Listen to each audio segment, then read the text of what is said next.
Hello, and thank you for joining us again here at Velocity Sports Norwood. My name is Tim Hanway, and we are going to talk about our second installment in our functional hypertrophy series. If you may recall, functional hypertrophy is the ability to improve cross-sectional area of a muscle while also making sure that you are able to produce greater forces with that muscle. So when we talk about collision sports like football, lacrosse, rugby, where you have to make tackles, get up off the floor, being strong and robust is an extremely important quality to succeed in these sports, but also to have the size to absorb the impacts is huge. And one of our favorite ways to train that, especially with our intermediate and more advanced athletes, is to do interset variations. So one of my favorite interset variations is actually using key compound lifts, such as squats, all right?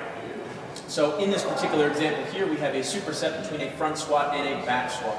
And the premise behind this is that we're actually using higher intensity weights, and by simply changing where the bar is in relation to the body, we can then use an immediate exercise following that to stimulate kind of lower threshold motor units. So what does this mean in English?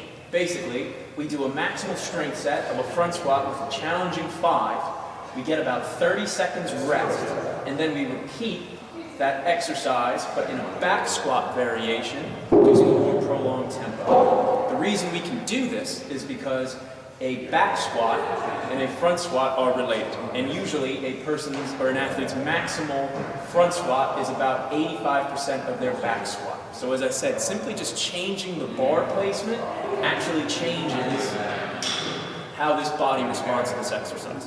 So it's great because it has all the tools we need. We have high intensity, we have an incomplete recovery period, and as you can even see by the tempos, which we discussed in our last installment, we have enough variation. So this is a simple and effective way of training for both strength and size simultaneously.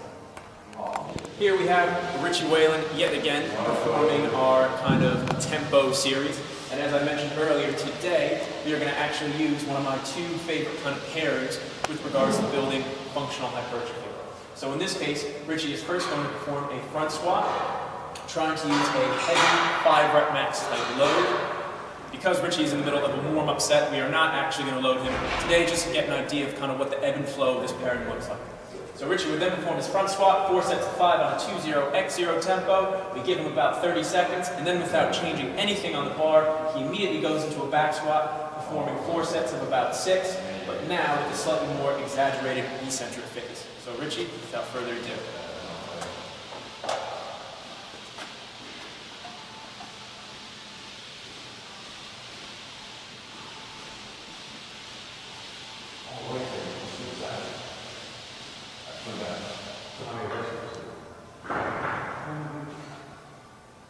Beautiful racket.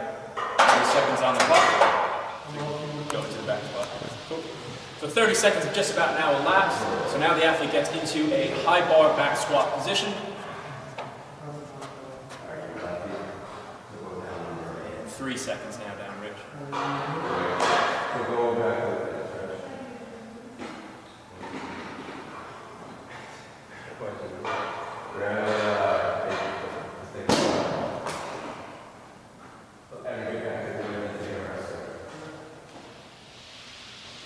And wrap. Great job.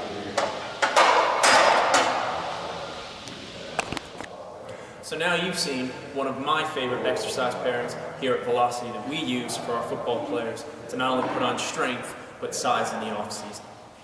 As we discussed in our first installment, functional hypertrophy is an exciting topic, and it's absolutely imperative that we use the right training prescriptions to ensure that our athletes get the most out of their workouts. To see more of my favorite pairings, come check us out here at Velocity.